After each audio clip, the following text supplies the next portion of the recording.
गरीब किसान का फार्मिंग।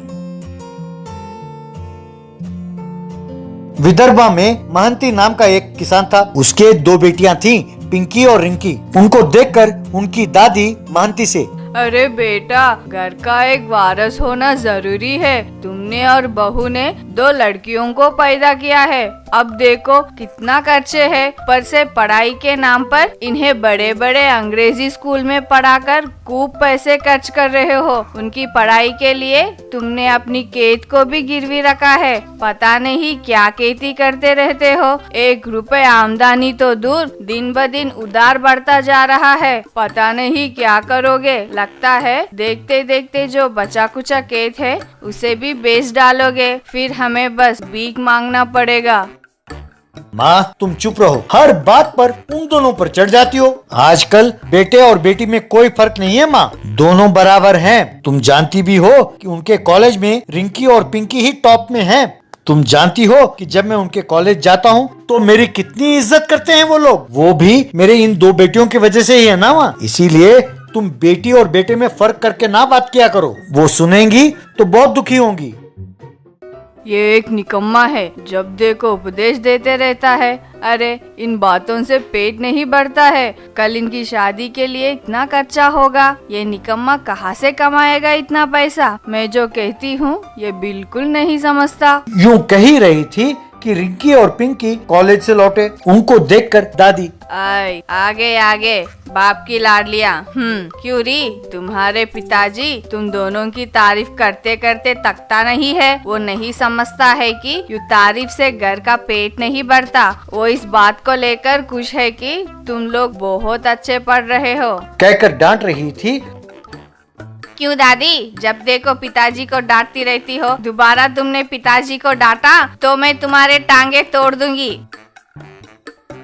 हाँ तोड़ोगी तोड़ोगी, क्यों नहीं तोड़ोगी। तुम हो ही एक लड़की गुंडा। तुम बस अपने दादाजी पर गई, हर बात पर जवाब देती रहती हो। तुमसे अच्छी तो वो रिंकी है, वो जुबान नहीं चलाती, चुपचाप बैठी रहती है। अरे दादी, तुम असली बात नहीं जानती। देखने में रिंकी बड़ी बोली बाली दिखती है, पर वो मुझसे बड़ा गुंडा है। तुम उसे ना छेड़ना, वो जब तक सुनती है चुपचाप सुनती है। पर याद रखना, मैं तो सिर्फ तुम्हारे टांगे तोड़ दूंगी, पर वो सीधे तुम्हारे सिर ले जाकर जंगल में शेर को खिला देगी। खबरदार। तुम दोनों करोगी, क्यों नहीं करोगी। दोनों बड़े गुंडे जो हो, मैं तुम दोनों को अच्छी तरह जानती हूँ। अरे वो तुम्हारा पिताजी है जो बिल्कुल बोला है, कहता है बच्चियाँ है उन्हें कुछ ना कहो। ओ बुढ़िया, तुम वैसे चिल्ला क्यों रही हो। क्यों कौवे की तरह काव काव करके चिल्ला रही हो। क्या परेशानी है बताओ। अब क्या बेटा, तुम दोनों की पढ़ाई के लिए उसने घर को गिरवी रखा है। अब बचा है तो सिर्फ खेत। लेनदार आकर कह रहा है या तो गिरवी छुड़ा लो या फिर हम घर को जब्त कर लेंगे। तुम्हारा बाप कहता है कि भाई मैं खेती करके उधार चुका दूंगा। खेत जोतने के लिए ट्रैक्टर मांगने मुन्ना के पास गया तो वो कहता है कि पहले उधार चुकाओ, तब तक ट्रैक्टर तुम्हें नहीं दूंगा। अब क्या करे समझ में नहीं आकर सिर पकड़ कर बैठा है तुम्हारा बाप। अभी बारिश शुरू होने वाली है, अभी बीज बोएंगे तभी ना फसल उगेगा। बारिश के बाद बीज बोने का क्या फायदा। तब रिंकी और पिंकी, अच्छा तो ये बात है, कहकर अपने पिताजी महंती के पास गए और, बापू ट्रैक्टर नहीं तो क्या हुआ। इससे पहले हम खेती कैसे करते थे। बैलों को बांधकर हल चलाते थे ना। अपने पास बैल नहीं तो क्या हुआ, हम दोनों है ना, हम खींचेंगे, आप हल चलाओ पिताजी। ये सुनकर महंती, ये क्या बेटे, तुम दोनों खूब पढ़ाई कर रही हो। तुम दोनों को ले जाकर उस कड़कती धूप में हल चलाना मुझे अच्छा नहीं लगता बेटा। तुम दोनों की शादी भी तो करानी है। यूं कुछ कहने वाला था। बापू तुम जानते हो ना कि तुम्हारी बेटियां जो करती है वो अच्छे के लिए ही करती है, तो आप हमारी बात मान लो। तब अगले दिन महंती उन दोनों को खेत पर ले गया और उन दोनों के साथ हल को बांधकर महंती हल चलाने लगा और खेत को जोतने लगा। ये देखकर गांव वाले एक दूसरे से, अरे क्या तुम जानते हो कि महंती के पास पैसे नहीं है तो अपनी बेटियों को बैलों की तरह बांधकर हल चला रहा है। ये सुनकर उस गांव में एक रिपोर्टर, क्या पढ़ने वाली बेटियों से ऐसे काम कराता है। ये तो बहुत बढ़िया खबर है। कल जब मैं ये खबर छापूंगा तो बहुत बढ़िया रिस्पॉन्स आएगा। तब रिपोर्टर उनके पास गया और महंती दादा तुम इतने तकलीफ में हो, मैं तुम्हारा एक फोटो खींचता हूँ। रहने दो रिपोर्टर भाई, दोनों लड़कियां हैं, अच्छा नहीं लगेगा। रहने दो पिताजी। लो रिपोर्टर भाई, जैसे फोटो लेना है ले लो। कम से कम ये फोटो देखकर सरकार को और लोगों को पता तो चले कि ये खेत में फसल उगाना कितना मेहनत का काम है। आधा खाकर आधा कूड़ेदान में फेंकने वाले लोगों को पता तो चले कि एक एक दाना उगाने के लिए किसान कितना मेहनत करता है। तो रिपोर्टर ने उनका फोटो लिया और न्यूज चैनल में, पेपर में और व्हाट्सएप में अपलोड कर दिया और ये खबर बहुत वायरल हो गया।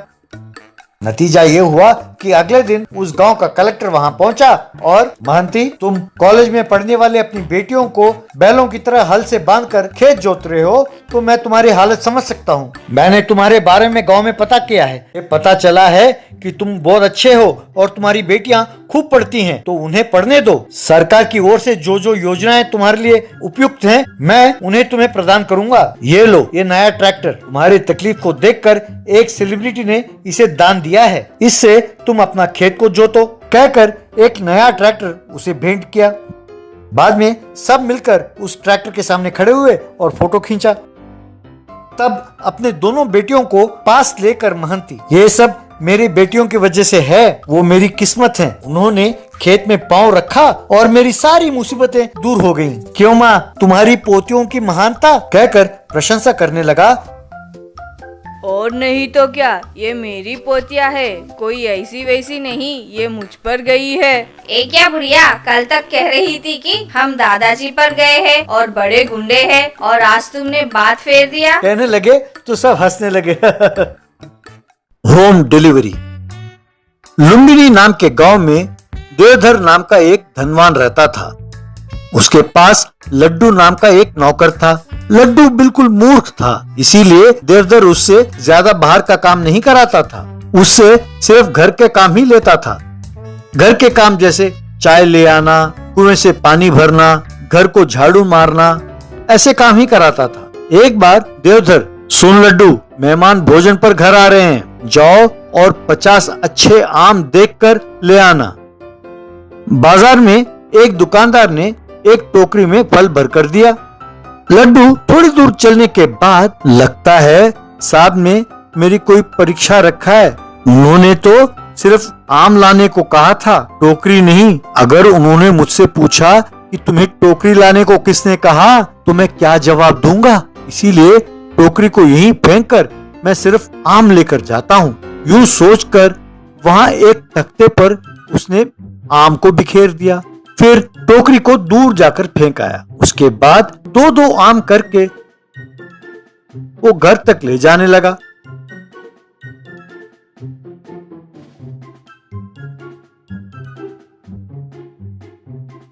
यूं 3-4 चक्कर मारने के बाद कुछ बच्चे वहां आए और आम को लेकर भाग गए।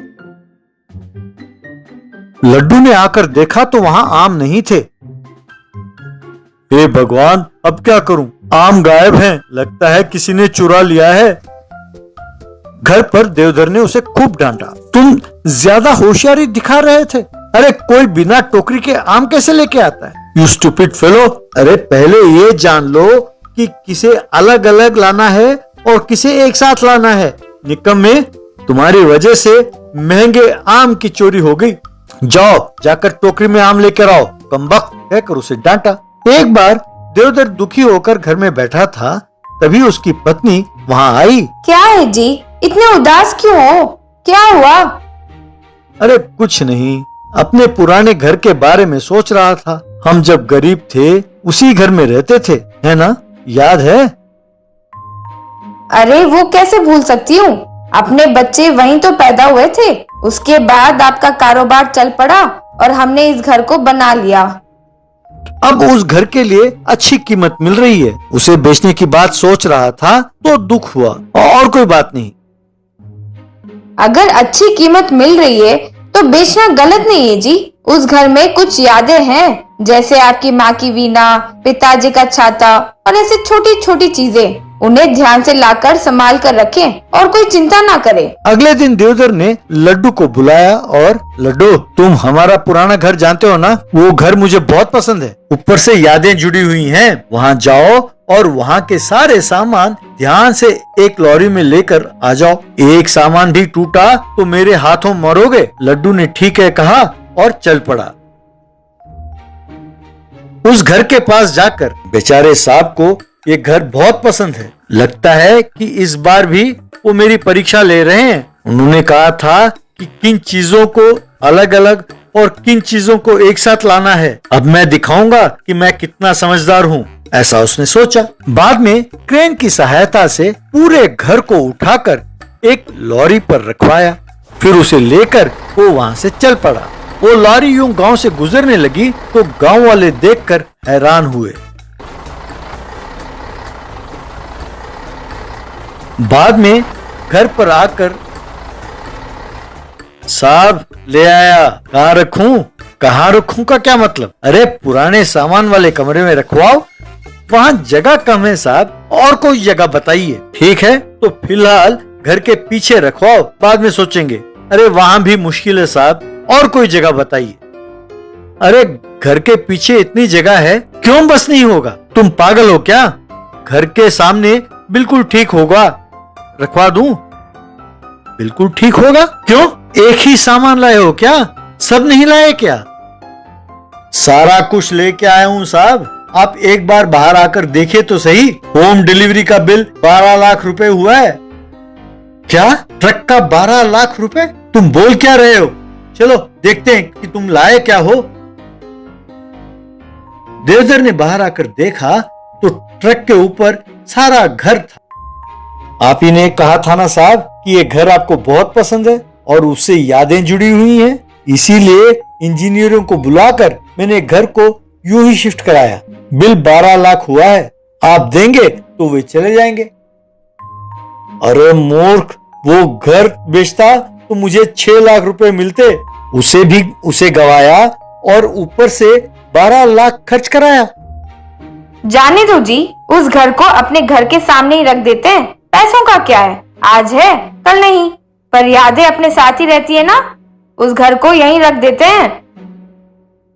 तुम सच कहती हो, उस घर को यहीं रख देते हैं। नए दिनों में एक अच्छा काम किया लड्डू तुमने, शाबाश। यूं उस घर को अपने घर के सामने ही रखकर हर रोज उसे देखकर पति पत्नी खुशी खुशी रहने लगे।